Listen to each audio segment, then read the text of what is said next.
Hello नमस्कार दोस्तों, आप देख रहे हैं सीकर 23 न्यूज़ और सीकर 23 न्यूज़ में आपका बहुत बहुत स्वागत है। सीकर की ताज़ा तरीन खबर देखने के लिए हमारे यूट्यूब चैनल सीकर 23 को सब्सक्राइब करें और सोशल मीडिया फेसबुक, इंस्टाग्राम और ट्विटर पर फॉलो करें। धन्यवाद। सीकर शहर के सीवरेज का गंदा पानी किस तरीके से यहाँ पर निकल रहा है और आने जाने वाले वाहनों को काफ़ी परेशानियों का सामना करना पड़ रहा है।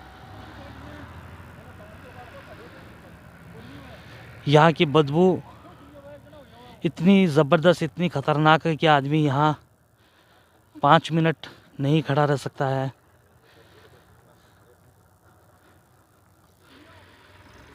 किस तरीके से ये रोड का कटाव एक बड़ी दुर्घटना हो सकती है। यहाँ सीकर से सालासर का ये मुख्य मार्ग है। बाबा जी ने किस तरीके से खुली चेतावनी दी है कि अगर इसका जल्द से जल्द समाधान नहीं निकला तो एक बड़ा उग्र आंदोलन करेंगे। और ये एक बड़ी दुर्घटना होने के पूरी संभावना है। यहाँ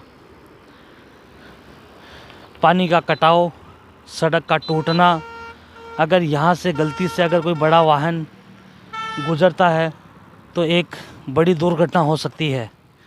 और किस तरीके से पानी की निकासी हो रही है और यहाँ के जो गांव वाले हैं उन्होंने ये भी आरोप लगाया है कि इस पानी की वजह से उनकी फसल जो है वो पूरी तरीके से नष्ट हो चुकी है। गांव में इसी पानी की वजह से कई मौत भी हो चुकी है।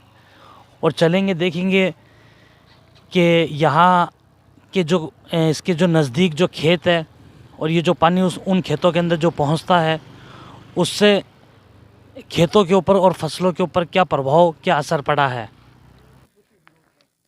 अभी हम पहुँचे हैं यहाँ नज़दीक के किसी खेत में और यहाँ की स्थिति से आपको रूबरू करवाते हैं। काफ़ी ख़तरनाक स्थिति है और खेत वालों का जो आरोप है वो भी आपको सुनवाएंगे, उनकी ज़बानी सुनवाएंगे आप सभी को कि यहाँ की क्या स्थिति बनी हुई है। और ये पूरा खेत इसी गंदे पानी के निकट है, नज़दीक है। इस खेत की स्थिति ये है कि इसके अंदर ये गंदा पानी आने की वजह से ये पूरी फसलें ख़राब होती है। और ये जो स्थिति दिखा रहे हैं आपको, ये देखो गाजर देखो पानी में। ये पूरा एक तालाब और झील के रूप में बन चुका है इसी गंदे पानी की वजह से। और काफ़ी फसलें यहाँ पर बोई हुई थी, प्याज की फसल यहाँ पर थी, वो पूरी इसी पानी की वजह से नष्ट हो चुकी है। ये पूरी स्थिति आप सभी के सामने है। और ये पूरा गंदा पानी इस खेत के अंदर घुसने की वजह से पूरी फसलों को नुकसान हो गया है और प्याज की फसल पूरी यहाँ ख़राब हो चुकी है। इस तरीके से